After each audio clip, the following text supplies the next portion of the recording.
बिस्मिल्लाहिर्रहमानिर्रहीम, अस्सलामुअलैकुम। Health talk में मैं हूं आपके साथ, आपकी मेज़बान फलक कादिर। आपका प्रोग्राम में वार्म वेलकम करते हैं। जैसा कि आप जानते हैं कि गर्मी की लहर में जो है वो इजाफा होता जा रहा है और गर्मी का जो ज़ोर है वो भी दिन ब दिन बढ़ता जा रहा है। दूसरी जानिब जो है हमें रमज़ानुल मुबारक का भी फ़र्ज़ अदा करना है, रोज़े रखने हैं और इबादत भी करनी है। पर इस गर्मी के मौसम में रोज़े रखना फिर इबादत करना बहुत मुश्किल है। पर आप अपनी डाइट मॉडिफिकेशन करके अपनी लाइफ की एडोप्टेशन करके इन सब फ़राइज़ को ईज़िली सर अंजाम दे सकते हैं। आज हमने अपने प्रोग्राम में 2 माहिर डॉक्टर्स को इनवाइट किया है जिनकी स्पेशलाइजेशन जो है वो माशाल्लाह से किसी तारुफ़ के तो मोहताज नहीं है, पर फिर भी हमारे साथ स्टूडियो में मौजूद हैं प्रोफेसर फ़रहान ईसा, जिनकी स्पेशलिटी जो है माइक्रोबायोलॉजी है, PhD किया हुआ है। और हमारे साथ मौजूद हैं professor doctor Ibrahim. He has done his speciality in paediatrician and asthma allergy में भी इनकी जो है वो एक्सपर्टीज़ है। अस्सलाम वालेकुम sir, warm welcome to all both of you. जी सर, सबसे पहले तो रमज़ान मुबारक आपको। और दूसरा जो है हमें पता है कि गर्मी की जो लहर है उसमें इजाफा होता जा रहा है, तो गर्मी के साथ साथ रोज़े रखना ये कैसे, मतलब इसको और बाकी हेल्दी रहना साथ में कैसे कर सकते हैं हम? देखिए, सबसे पहले तो ये है कि रोज़े तो ख़ुद एक इम्तिहान है ना। ये तो ये है नहीं कि कंफर्ट लेवल में रखा जाए और आसान हो और टाइमिंग्स भी कम हो। लोग चाहते तो ऐसे ही हैं, हर एक इंसान है। तो बेसिकली हीट के अंदर बहुत ज़्यादा ज़रूरी ये है कि हमारे अंदर बॉडी को हाइड्रेशन रखना बहुत ज़्यादा ज़रूरी है। तो जब से अफ्तार हो जाए या सहरी तक और ख़ासतौर पर सहूर से पहले जो है खूब सारा पानी पीना चाहिए। अपने बॉडी को हाइड्रेट रखना बहुत ज़्यादा ज़रूरी है। और दूसरी चीज़, जो 2 इंपॉर्टेंट चीज़ें, बाकी सारे डॉक्टर इब्राहिम और बताएंगे, बच्चे ज़्यादा ससेप्टेबल होते हैं। वो दूसरी चीज़ ये है कि बॉडी को ठंडा रखना, तो हल्के कपड़े पहनना, डार्क कलर्स को अवॉइड करना कि जो हीट का इम्पैक्ट है, हीट स्ट्रोक ना हो।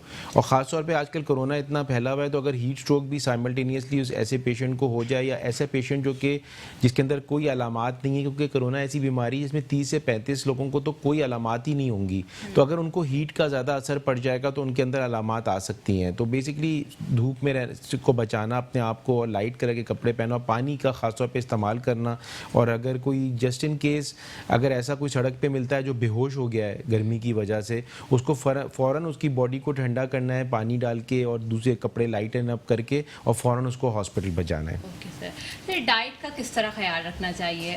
बेवरेजेस जो हम ले रहे होते हैं रमज़ान में, टी भी तो अक्सर लोग रोज़ा खोल कर ही ले रहे होते हैं, क्या ये सही है इस तरह की डाइट लेना और गर्म मशरूबात लेना? गर्म मशरूबात हैं और हीट वेव में है, जब टेम्परेचर की डिग्री ऑफ टेम्परेचर आपके शहर का 30 डिग्री से क्रॉस कर जाए, यानी 35-40 डिग्री पे पहुंच जाए, तो ऑटोमेटिकली आपकी जो ह्यूमिड लेवल नीचे गिरना शुरू होता है। जहाँ ह्यूमिड लेवल गिरना शुरू होता है तो आपके इलेक्ट्रोलाइट्स इम्बैलेंस होते हैं, मतलब आपका पसीना बाहर आना शुरू होता है। इसमें सोडियम पोटाशियम का डेफिसिट होना शुरू होता है। जब सोडियम पोटाशियम डेफिसिट होता है तो आपको जब कैफ़ीन अंदर जाती है तो कैफ़ीन आपके सोडियम पोटाशियम को और ज़्यादा बाहर निकालता है। तो you need to help it out कि आप कैफ़ीन को कम से कम लें इस सीज़न में।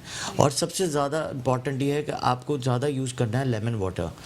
और जहाँ कोशिश करें कि अगर आपकी पोवर्टी लेवल है तो हर जगह फ्रिज नहीं होता, हर जगह एसी नहीं होता, तो आप एयर कूलर्स यूज़ कर सकते हो। रूम को ठंडा करने के लिए जो है कि आप अपने खिड़कियों को खुला रखें और खिड़कियों के आगे एक कर्टन लगा दें बाहर की तरफ, कि उसकी जो हवा की जो धूप है, धूप की जो इंटेंसिटी है वो हीट के साथ ना आए, हवा के साथ आए। तो ये छोटी सी अच्छी इम्पॉर्टेंट बात होती है। दूसरा, आप जब लोग जो पानी पी रहे होते हैं, तो अगर आपके घर में फ्रिज नहीं है या फ्रिज है भी तो बहुत ठंडा पानी हीट वेव के मौसम में नहीं पीना चाहिए।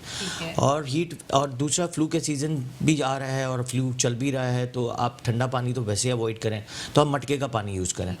लोग कहते हैं कि मटका कहाँ से लाएं, मटका लेके आजकल तो मटके भी मिल जाते हैं और नल वाले मटके भी मिलते हैं, तो आप इसमें अच्छा सा फ्रेश जूस बना लें जिसमें एक लेमन हो, तुक मलंगा आप यूज़ कर लें, थोड़ा सा नमक और चीनी मिला लें कि आपके इलेक्ट्रोलाइट जो हैं वो भी भरपूर रहें, इसमें रिहाइड्रेशन रह सकता है और कंटिन्यूस उसको आप पीते रहें सहर से पहले और फिर इफ्तार के बाद और इशा के बाद। तकरीबन आपको डिवाइड करना है 3 ग्लासेस पर टाइम। तो आपने उस ग्लासेस को पीते रहें और वही अगर पानी आप यूज़ करें तो आपके इलेक्ट्रोलाइट्स इम्बैलेंस नहीं होंगे।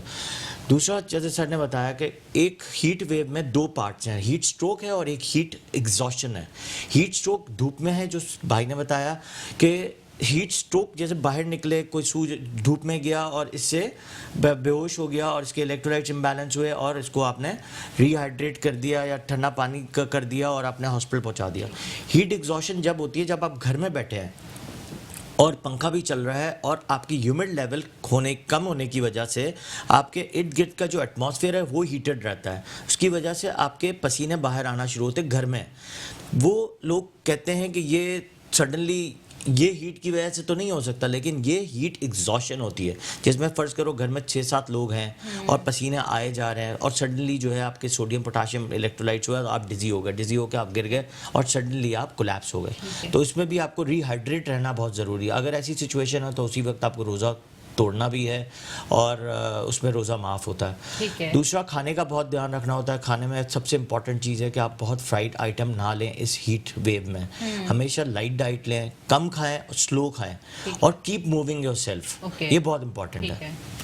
ओके सर, जो है माइग्रेन अटैक जो होता है ये हीट वेव में बहुत ज़्यादा मतलब बढ़ जाता है और रोज़ों की हालत में भी। तो क्या अगर माइग्रेन किसी को अटैक हो जाए एकदम से और रोज़े की हालत हो तो क्या रोज़ा तोड़ सकता है? बिल्कुल तोड़ सकते हैं, क्योंकि देखें अल्लाह ताला ने ये कहा है कि कहीं भी कोई भी बीमारी हो या पेन शुरू हो जाए या फीवर शुरू हो जाए या कहीं भी आपकी बॉडी के अंदर कोई भी चेंजेस आ रही हो, जैसे वॉमिटिंग हो जाए, तो आपको रोज़ा तोड़ना है। तो उसकी माफ़ी भी है और उसकी सारे आपके अरकान है जो आप बाद में पूरा कर सकते हैं। ठीक है सर, एक और सवाल यह है कि जो कोरोना के मरीज़ हैं उसमें जो अलामतें हैं, स्टार्टिंग में तो नज़ला, ज़ुकाम, खांसी, फीवर, ये इस तरह की सिम्टम्स आ रहे थे, पर अब जो है लोगों के अंदर डिफरेंट तरह के सिम्टम्स भी नज़र आ रहे हैं, डायरिया, वॉमिटिंग। और इसमें फिर हम कैसे डिफ्रेंशिएट करेंगे? और फीवर स्पाइक नहीं आ रही तो कैसे हमें पता चलेगा, कैसे हम इसको डायग्नोस करेंगे कि ये जो है कोरोना हो सकता है इस पेशेंट को? देखें, ये आपने बड़ा अच्छा सवाल पूछा है, क्योंकि लोगों को यही कॉन्सेप्ट है कि उसमें खांसी होती है सूखी और ब्रेथलेसनेस होती है, सांस लेने में दुश्वारी और फीवर होता है, लेकिन ये बॉडी के काफ़ी हिस्सों पे असर करता है। ये हमारी आंतों पे भी असर करता है, नौजिया और डायरिया बिल्कुल हो सकता है। बल्कि जो इंसान जो फुजला पैदा करता है, स्टूल पैदा करता है, प्रोड्यूस कर रहा होता है, उसके अंदर भी जरासीम जिंदा पाया गया है। दूसरी चीज़ ये है कि ये इसके साथ हार्ट अटैक भी कॉज करता है, ये स्ट्रोक भी कॉज कर सकता है, किडनी फेलियर भी कॉज कर सकता है। तो पहली चीज़ तो मैं ये कहूँगी खुद डायग्नोसिस करने की ज़रूरत नहीं है, क्योंकि ज़ाहिर ये एक पूरी फील्ड है और पूरी एक्सपर्टीज़ है।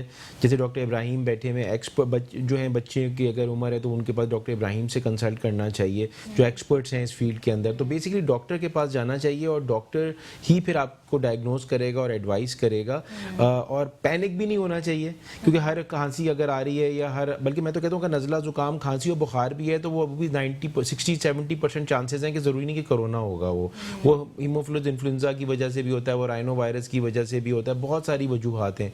तो सबसे पहले जो है सेल्फ डायग्नोसिस और सेल्फ ट्रीटमेंट तो प्लीज़ मैं रिक्वेस्ट करूँगा कोई ना कराए।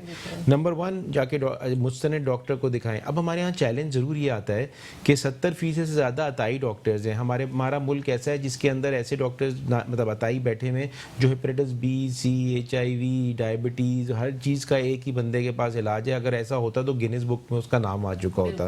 तो ऐसे लोगों के पास शॉर्ट टर्म रेमेडीज़ भी नहीं जाए। जो मुस्तनद डॉक्टर्स हैं, जैसे आपके प्रोग्राम में आप हमेशा मुस्तनद डॉक्टर्स को बुलाती हैं, उनसे जाके कंसल्ट करें तो वो उनको राय भी देंगे और समझाएंगे भी। लेकिन इसके लिए बहुत ज़रूरी है कि इस वक्त जो है हमें हर बीमारी से बचा जा सकता है कि अगर हम जो है अपने हाथ को साफ करते रहें, क्योंकि ये बीमारियां, ज़्यादातर जो बीमारियां हैं वो मुंह या नाक और आँख से फैलती हैं। और मैं देख रहा हूँ कि आपके पास जेस्टाइज का सैनिटाइज़र रखा हुआ है।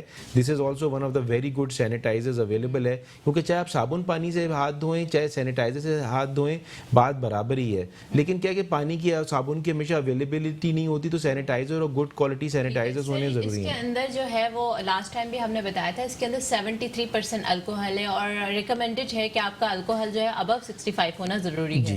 तो बिल्कुल, मैं इसमें आपको एक ऐड करता चलूँ कि ये जो इसमें जो चीज़ जो मुझे बड़ी पसंद है इसके अंदर, वो इसकी यही अल्कोहल कंटेंट है। क्योंकि अभी क्या है कि हमारे पास देन अगेन जिस तरह से अताई डॉक्टर्स हैं, तो इस तरह के बहुत सारे हमारे पास सैनिटाइजर्स के ब्रांड आ गए हैं जो अपॉर्चुनिस्ट लोग हैं उन्होंने निकालने शुरू कर दिए हैं, वो जो देखने में में भी ऐसे ही है और उस पर सैनिटाइज़र भी लिखा हुआ है। तो पहली चीज़ तो मैं ऐसे बात करूँगा कि जब भी कोई चीज़ सैनिटाइज़र को यूज़ करें, अगर हम उसके ऊपर बात करते चलें तो पहले तो ये देखना चाहिए कि वो किस ब्रांड का है और किन लोगों ने बनाया हुआ है। अब जैसे ये वाला आप जो सैनिटाइज़र की बात कर रही हैं, ये सारे एक मेपल फार्मास्यूटिकल कंपनी है जिसकी दवाइयाँ ऑलरेडी बनती हैं, और सेकेंडली इनकी परफ्यूम्स की भी बड़ी मशहूर आउटलेट्स हैं सेंसेशन के नाम से। और ये लोग मतलब हमें पता है कि मुस्तनिद लोग हैं जो ये काम कर रहे हैं। दूसरी चीज़ है कि इसमें अल्कोहल कंटेंट, एक तो लोग मुस्तनिद होने चाहिए क्योंकि वो काम सही कर रहे हो, और दूसरी बात है कि जो है वो ये अल्कोहल कंटेंट, क्योंकि जो सैनिटाइजर जिसमें अल्कोहल कंटेंट नहीं है वो फिर वायरसेस को नहीं मार सकता, वो हाथ बल्कि ज़्यादा नुकसानदेह, क्योंकि उसकी वजह ये है कि हमें एक फॉल्स सेंस ऑफ सिक्योरिटी हो जाता है कि ये जो है वो हमने सैनिटाइजर तो कर लिए, हमारे 20 मिनट में भी कर रहे हैं, सही तरीके से भी साफ कर रहे हैं, लेकिन पता चला कि वो उसके अंदर वो जो उसके डैमेज करने की वायरसेस को प्रॉपर्टीज नहीं थी, तो हम केयर फ्री हो जाते हैं और फिर हम खा भी रहे होंगे, नाक में भी हाथ लगा रहे होंगे, आंखों पे भी लगा रहे होंगे, और उल्टा बल्कि हम जरासीम को फैला रहे होंगे। सर, एक सवाल जो सोशल मीडिया पर बहुत आम हो रहा है, अभी ये क्वेश्चन आ रहा है कि एक वायरस जो सैनिटाइजर से मर जाता है या सोप से मर जाता है, वो उसकी वैक्सीन क्यों नहीं बनाई जा रही, क्या वजह है? ह्यूमन टू ह्यूमन सही है।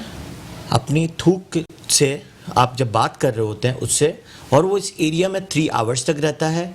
अगर वो स्पिट कर दे रोड पे तो वो 12 घंटे तक से लेके 24 घंटे तक रहता है, डिपेंड ऑन द हीट।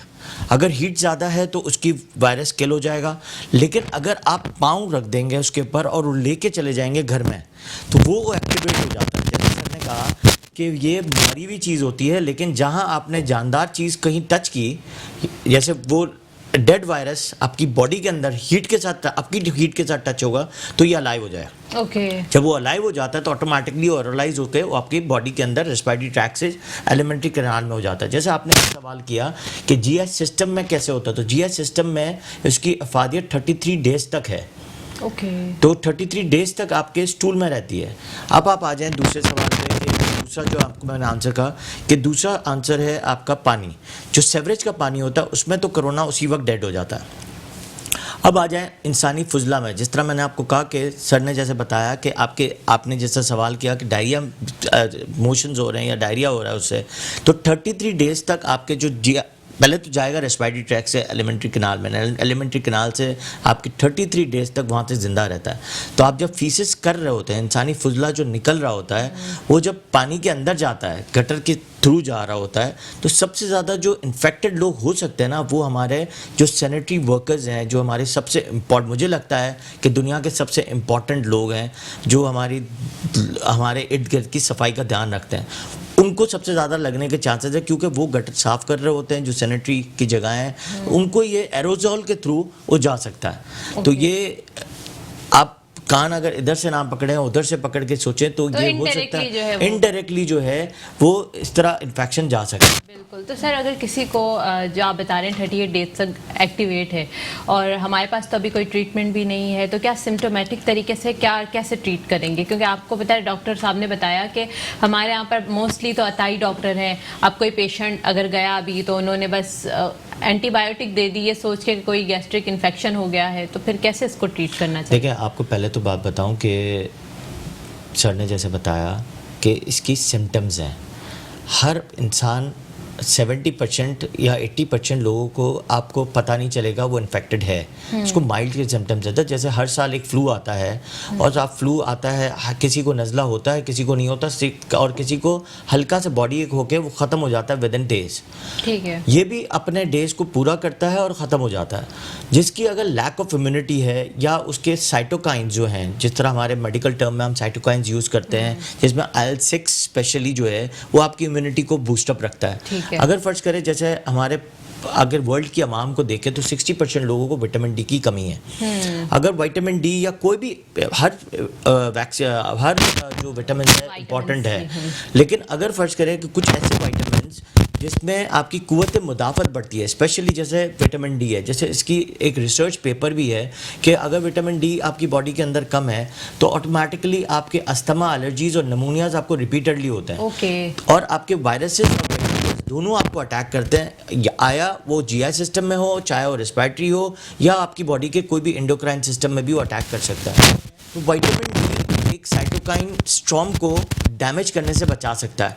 और जो कोरोना का जो इन्फेक्शन या इन्फ्लुएंजा का इन्फेक्शन या अस्थमा का इन्फेक्शन, जो भी एलर्जी प्रॉब्लम्स होते हैं, वो सारा हमारा जो दारोमदार है वो साइटोकाइन से है। और इसकी जो पूरी पैथोलॉजी है वो सर को पता है कि पैथोलॉजी जो है उसके अंदर आपके IL-6 को आपको मेंटेन रखना है। तो आपकी कुव्वत मुदाफ़त को बेहतर रखनी है विटामिन डी से, और स्पेशली आपको सनशाइन ज़रूर लेना है डेली। 15 मिनट्स लें तो 50,000 इंटरनेशनल यूनिट जो है आप वो बढ़ा सकते हैं। सेकेंडली जो है आपका सवाल जो था कि अगर इसके सिम्टम्स कहते हैं, एक है माइल्ड, मॉडरेट और फिर मॉडरेट, सीवियर और फिर सीवियर।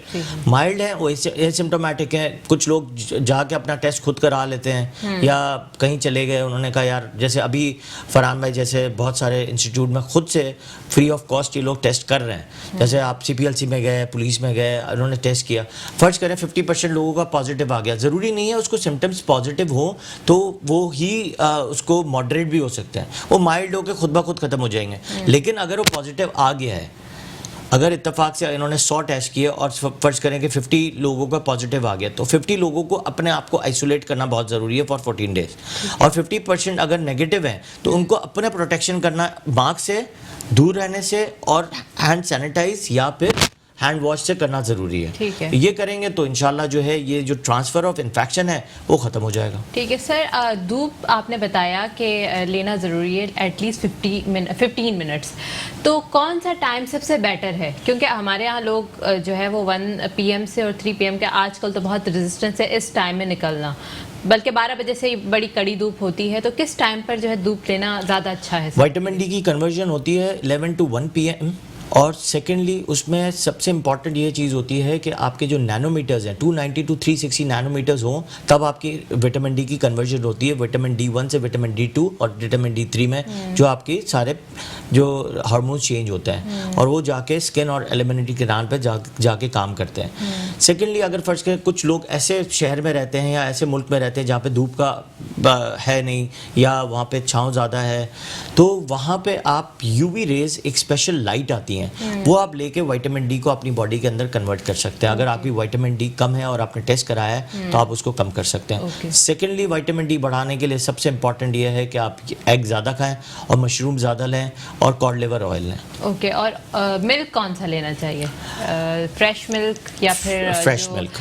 आपके टेट्रा पैक आते हैं। देखिए आपको बात बताऊं कि मिल्क में हम सोचते हैं कि विटामिन डी है, लेकिन मिल्क में कैल्शियम की कंटेंट ज़्यादा है, विटामिन डी की कंटेंट कम है। तो आपका विटामिन डी सिर्फ 3 ज़ीरो में सबसे ज़्यादा मिलता है मशरूम्स में, वो भी आपके वो मशरूम्स हों जो इन नैनोमीटर्स में ग्रो किए हुए हों। दूसरा आपके कॉड लिवर ऑयल में जो फिश में मिलता है, और तीसरा आपके एग यॉक में। ठीक है सर, एक ब्रेक की जानिब चलते हैं, देखते रहिए हेल्थ टॉक।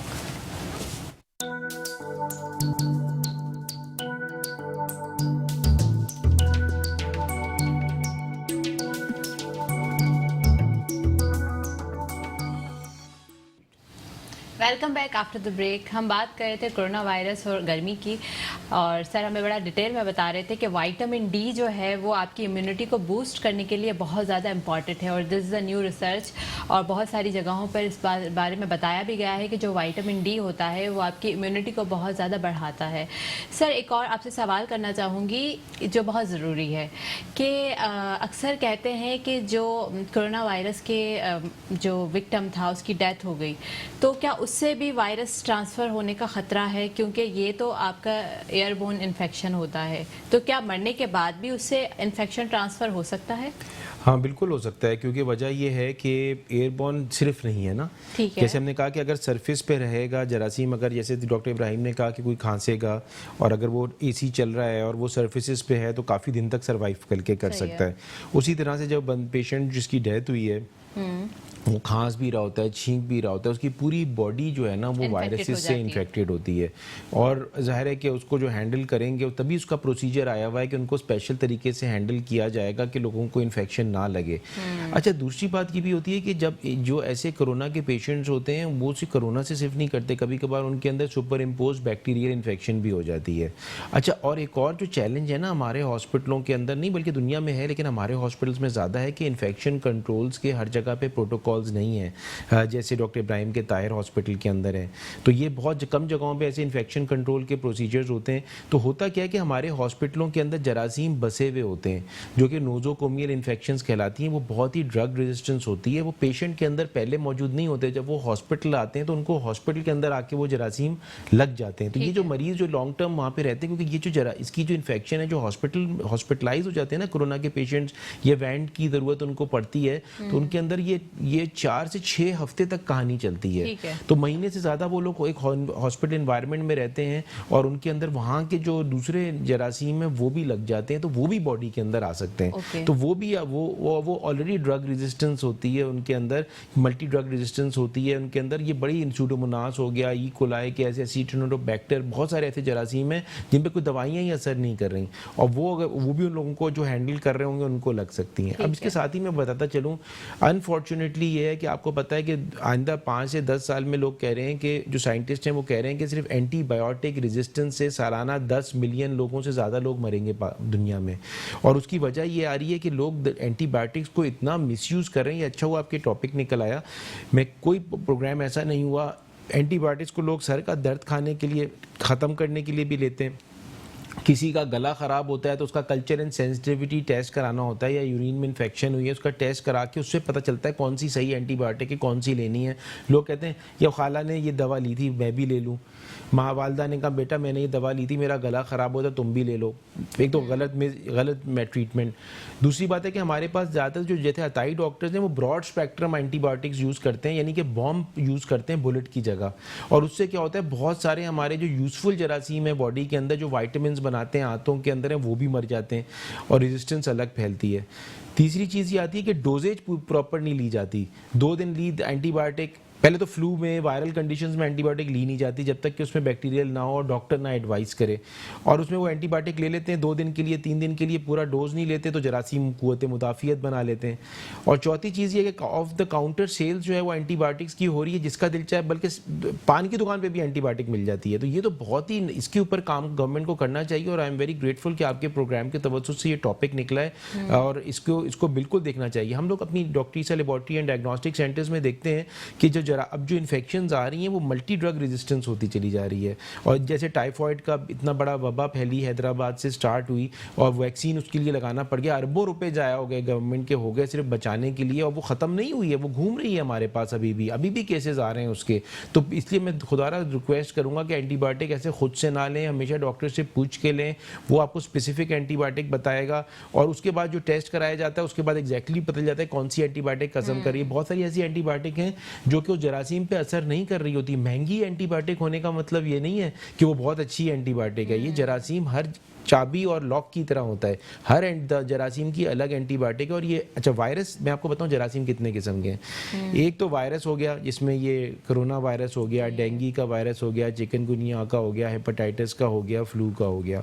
उससे बड़े जरासीम जो होते हैं ना वो बैक्टीरिया कहलाते हैं, जिसके अंदर जैसे टाइफॉइड का हो गया, और उससे बड़े जो हो गए वो समझें कि फंजाई और पैरासाइट जैसे मलेरिया का है।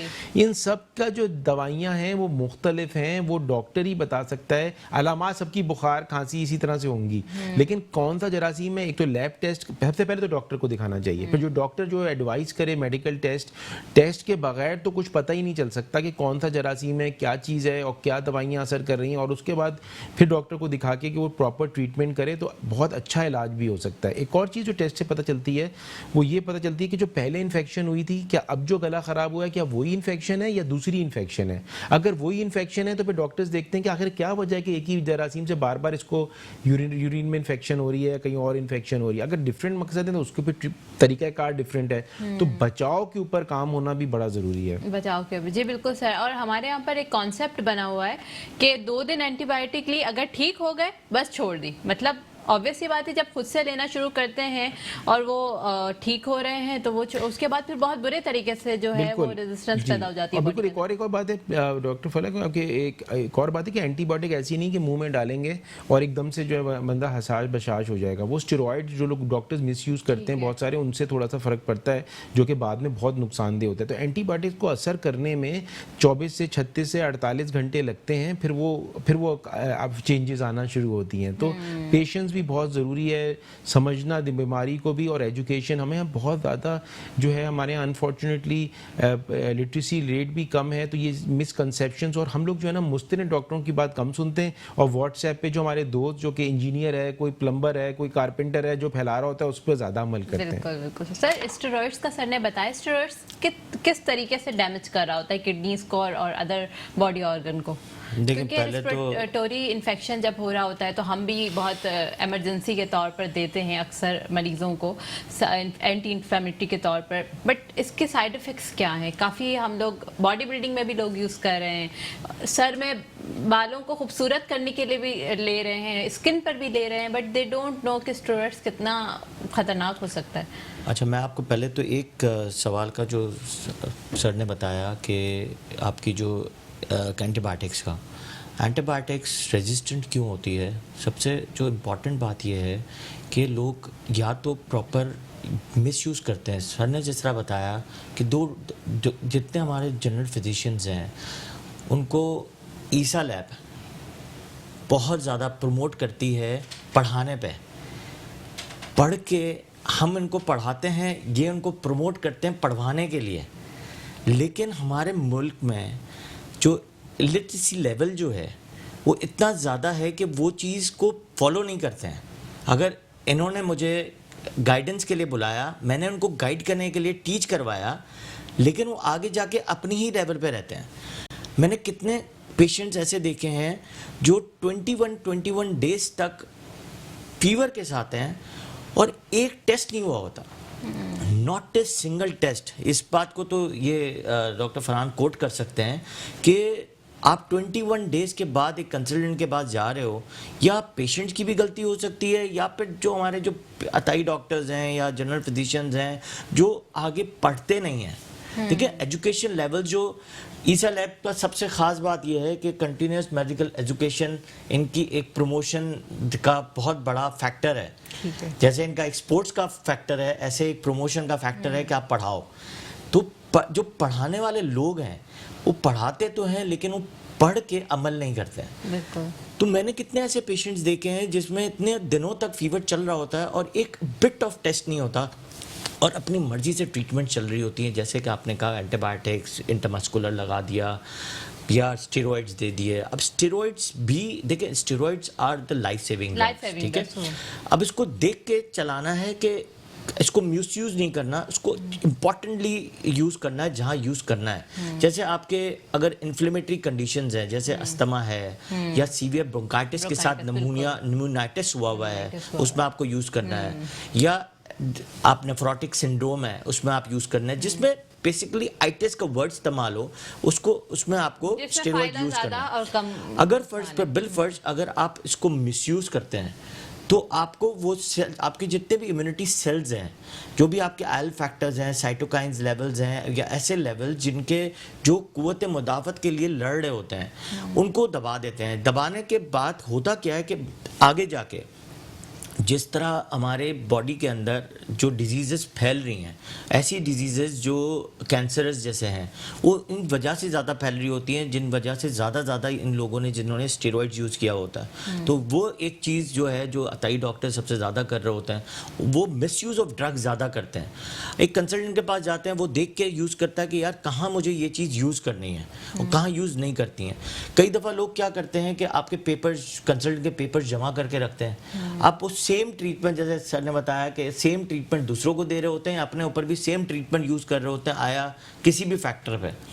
सेकेंडली, आपके जो एंटीबायोटिक रेजिस्टेंट जो इन्फेक्शन है वो फैलता इसीलिए है कि आपके या तो कंप्लाइंस पुअर है या आपके डोज प्रॉपर नहीं है। मैंने तो कितनी दफ़ा देखा है कि अगर एक चीज़ दी जा रही है विदाउट ए टेस्ट किया और आपने तुक्के में दे दी, तो तुक्के में अगर दे तो दी, लेकिन उसकी डोजेस प्रॉपर नहीं दी। अगर फर्ज करें एक डोज देनी है, बच्चों में एग्जांपल देते हैं, 10 मिलीग्राम पर केजी देनी है, 20 मिलीग्राम पर केजी देनी है, मैंने 5 मिलीग्राम पर केजी दे दी, या 125 मिलीग्राम की दी, या 250 मिलीग्राम की दी।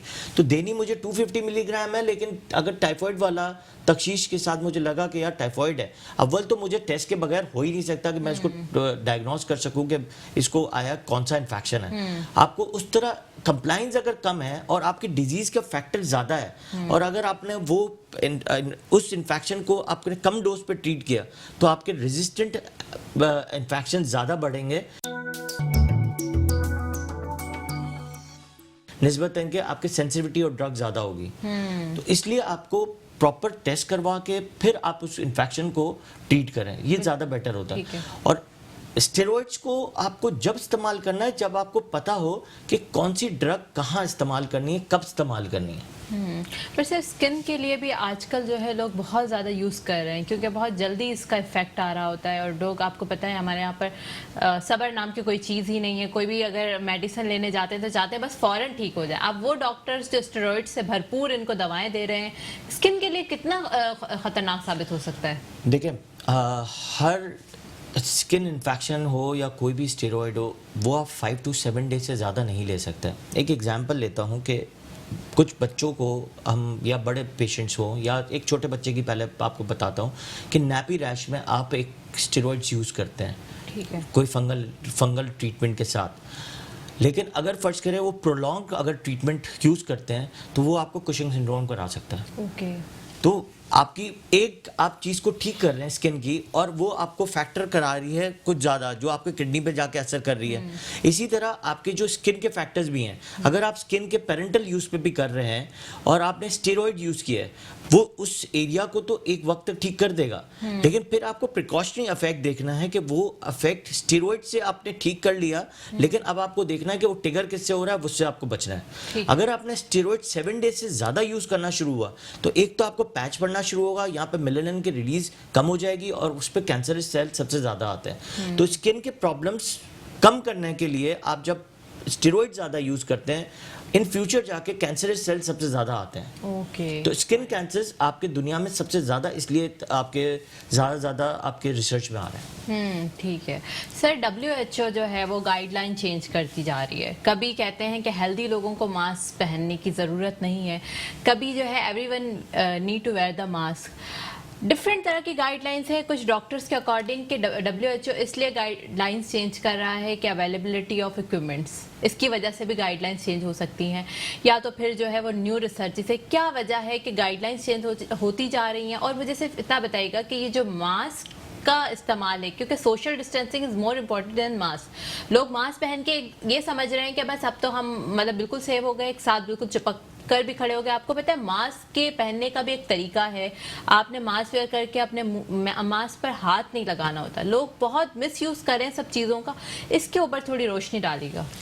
देखें, जो आपने WHO की बात की है ना, एक तो वजह ये है कि ये जो हमारी ये जरासीम जो है ये क्योंकि नया है और ये रोज़ WHO ब्रीफिंग्स भी करता है और ये रोज़ उसके जो इंटरनेशनली क्योंकि पूरी दुनिया में पैंडेमिक है, वहाँ से डाटा आ रहा होता है और डिफरेंट फाइंडिंग्स आ रही होती हैं, तो वो एक आपको अपडेट कर रहा होता है। वो सिर्फ एक पैसेज दे रहा होता है। ये नहीं कि WHO में बहुत एक्सपर्ट्स बैठे हैं, वो कंसेंसस जो बन रहा होता है इंटरनेशनली उसके बारे में वो राय देता है। लेकिन मैं फिर ये गुजारिश करता चलूँगा कि हर मुल्क जो है, जैसे देखिए ना, WHO ने अगर एक चीज़ कही तो वो देखिए, अब अमेरिका जैसा मुल्क जहाँ पे सफाई सुथराई का एक डिफरेंट लेवल है, डेवलप कंट्री है, और एक अफ्रीका हो गया बिल्कुल दूसरे एंड पे जहाँ पे बिल्कुल ही चीज़ें मतलब मैनेज नहीं हो रही हैं अनफॉर्चुनेटली, और पाकिस्तान भी डेवलपिंग कंट्री है। और इवन आप देखें ना, कराची से अगर आप निकल के इंटीरियर सिंध चले जाएंगे तो आपको अगर सिंधी की बात करें या तो बुरा हाल है सिंध, इंटीरियर सिंध का, तो कि वहाँ पे कचरा कराची में ही भरा हुआ है, तो इंटीरियर सिंध में तो बिल्कुल ही अनफॉर्चुनेटली बहुत ही लोग भी, कुछ लोगों की भी गलती है, कुछ गवर्नमेंट की भी गलती है, सारे सब नहीं कह सकते। खैर हमारा तो ये काम नहीं कि किसकी गलती है। तो कहने का मकसद है, तो हमें अपनी लोकल एडवाइसेस और लोकल गाइडलाइंस भी होनी बड़ी ज़रूरी है। अब अनफॉर्चुनेटली हमारे मुल्क में हुआ ये है कि 18th अमेंडमेंट के साथ हेल्थ हो गई है डिवॉल्व, और कोई ऐसा इदारा नहीं है जो पूरे पाकिस्तान के लेवल पे काम कर रहा हो, जो अपनी एडवाइजरी जो है वो दे रहा हो। अभी एकदम से इन्होंने special assistant to prime minister बनाए हैं जो बहुत मेहनत कर रहे हैं, लेकिन देखिए ये चीज़ें टाइम लगता है इनको बनने में और स्ट्रक्चर होने में और कॉन्फिडेंस लेवल होने में और SOPs बनने के अंदर। तो अब ये हो रहा है कि ज़ाहिर है, अब देखिए ना, फेडरल गवर्नमेंट कुछ कहती है, प्रोविंशियल गवर्नमेंट कुछ कहती है, ग्रे एरियाज आ रहे हैं, फिर पॉलिटिकल गवर्नमेंट जो पॉलिटिशियंस हैं वो भी राय दे रहे हैं। ऐसा नहीं होना चाहिए। इसके अंदर उनकी हम बहुत एहतराम करते हैं, बड़ा अच्छे लोग हैं सारे के सारे, लेकिन इसके अंदर एक प्रोफेशनल इदारा होना चाहिए जो पाकिस्तान का हो, वो सबको राय दे रहा हो, जिसके अंदर फिजिशियंस जो हैं, पीडियाट्रिशियंस भी हों, बच्चों के डॉक्टर इब्राहिम जैसे बड़े उम्र के जो बड़े डॉक्टर्स जो पेशेंट्स को देखते हैं, उम्र के पेशेंट्स, जीरियाट्रिक मेडिसिन के लोग, दूसरे फिजिशियंस, एंटेमोलॉजिस्ट जो इंसेक्ट्स की स्टडी करते हैं, जो प्लांट्स की स्टडी करने वाले साइंटिस्ट हैं, माइक्रोबायोलॉजिस्ट और एपिडेमियोलॉजिस्ट और जो है इकोनॉमिस्ट, और उसके साथ साथ जो स्टैटिस्टिशियंस होते हैं, ये पूरा एक सिस्टम होना चाहिए जो कि एक ग्रुप होना चाहिए जो कि एक एडवाइजरी हो, जो सूबे में भी हो, फेडरल लेवल पे हो, फिर वो सबकी कोलैबोरेशंस हो और वो गाइडलाइन पॉलिटिकल गवर्नमेंट्स को दे रहा हो। यहाँ तो अभी हो ये रहा है कि पॉलिटिकल गवर्नमेंट समझ रही है कि हमें करना क्या चाहिए, क्या नहीं करना चाहिए। जरूर नीयत सही होगी उनकी, लेकिन उनके पास एक्सपर्टीज नहीं है। फॉर एग्जाम्पल, अगर मुझे जहाज में बैठना है तो मैं पायलट को कहूंगा ना चलाने के लिए। अगर मुझे जो है घर में कोई लकड़ी का काम कराना है तो मैं कारपेंटर से कहूंगा। तो इस वक्त जो डिसीजन मेकिंग होनी चाहिए उसके अंदर जो ग्रुप ऑफ पीपल इन्वॉल्व होना चाहिए, और अभी हमें ये अपॉर्चुनिटी लेनी चाहिए कि आइंदा भी जर्म्स आएंगे और ये ख़त्म नहीं होगा, कोरोना भी ख़त्म नहीं होगा। पहली बात, हम बाकी बीमारियां ख़त्म नहीं कर सके, हमने अपनी आंखें बंद कर ली हैं दूसरी बीमारियों से।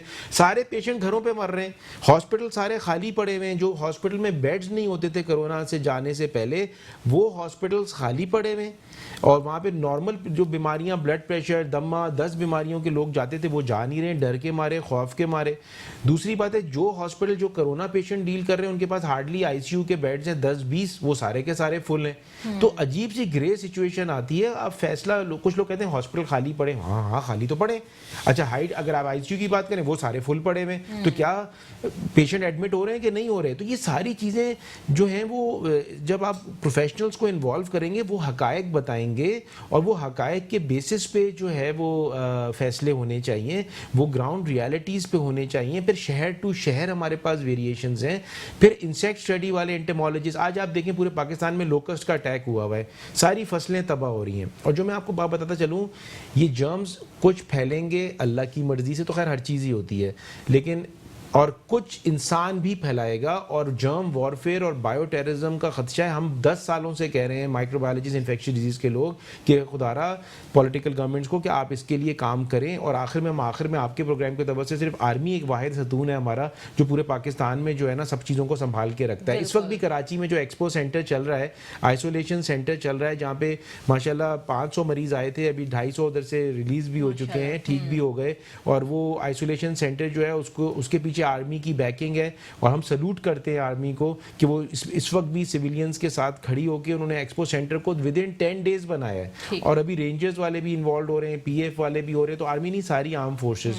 तो इसके ऊपर हमें काम करना चाहिए बायो टेररिज्म के लिए, बायो सिक्योरिटी और बायो सेफ्टी। ठीक है। एक बात और बताता चलूं कि जिस तरह से हॉस्पिटल्स हैं जो कोरोना की इन्फेक्शन कर रहे हैं, अगर भले वो पीपीज पहने हुए हों, सारे ड्रेस पहने हुए हों, उनकी नर्सेज भी पहनी हुई हों, लेकिन ये भी ध्यान रखना है कि उसका जो वेस्ट निकल रहा है, जो पेशेंट्स का जो 2 किलोग्राम पर डे निकलता है वेस्ट एक आईसीयू पेशेंट का, और वो निकल रहा है।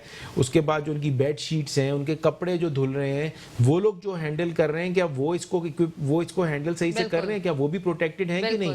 फिर वो इंसिनरेशन में जा रहा है कि नहीं जा रहा? ये ना हो कि हम 10 पेशेंट को ठीक कर रहे हो, पता चला पीछे ज्यादा निकल रहे हो। तो ये चीजें हमें सोचना बड़ा जरूरी है। और मेरी फिर गुजारिश आपके प्रोग्राम के तवज्जो से ये कि एक्सपर्ट्स को बुलाएं। फिर बीमारी जैसे डॉक्टर इब्राहिम बता रहे हैं, बच्चों में डिफरेंट तरह से बिहेव करती है, एल्डरली में डिफरेंट तरह से बिहेव करती है, प्रेग्नेंट लोगों में डिफरेंट तरह से बिहेव करती है, हेपेटाइटिस है या ब्लड प्रेशर है या डायबिटीज है तो अलग तरह से बिहेव करती है। तो सबके स्पेशलिस्ट उसमें होने बहुत जरूरी है। बिल्कुल। सर, कोई मुख्तसर सा मैसेज देना चाहेंगे? हमारे पास बहुत कम वक्त रह गया है रिगार्डिंग पीड्स के, बच्चों के। पीडियाट्रिक का यही है कि स्टे होम, सेफ होम। ठीक है, आजकल बच्चों की छुट्टी है, सबसे इम्पॉर्टेंट ये है कि आप बच्चों की एंग्जाइटी लेवल को कम रखें, सबसे इम्पॉर्टेंट है। क्योंकि अगर घर में आप सब लोग हैं, जैसे अब्बा भी हैं, अम्मा भी हैं, बच्चे भी हैं, बहुत ज़्यादा बच्चे तंग भी करते हैं, तो डोंट पैनिक। ठीक है, और प्लस साथ में बच्चों को काम में लगाएं, नई इन्वेंशंस पे लगाएं, गैजेट्स पे कम रखें। नई चीज़ों पे रखने का मतलब ये है कि आप उनको नया कोई ऐसी चीज़ दें जो उसको पढ़ने के लिए हो, या फिर कोई ऐसी चीज़ दें जो कोई चीज़ नई बनाने के लिए हो, नई इन्वेंशन करें। ये हो सकता है कोरोना हमारी मुल्क में ऐसी कोई चीज़ ले आए कि हमारी जो नई जनरेशन है वो नई इन्वेंशंस करने के काबिल हो जाए। घर में बैठ के इंसान नई सोच रहा होता है, नया सोचे और नई चीज़ें इन्वेंशन करें।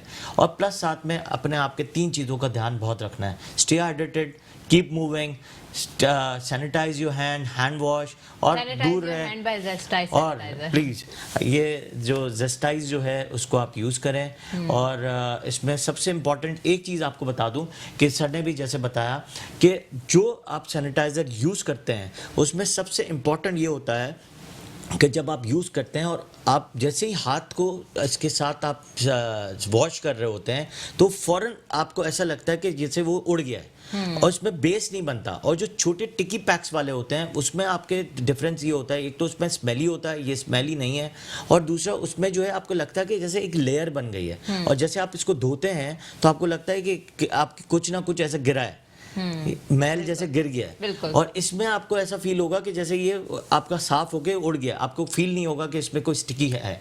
तो ये चीज़ इंपॉर्टेंट है।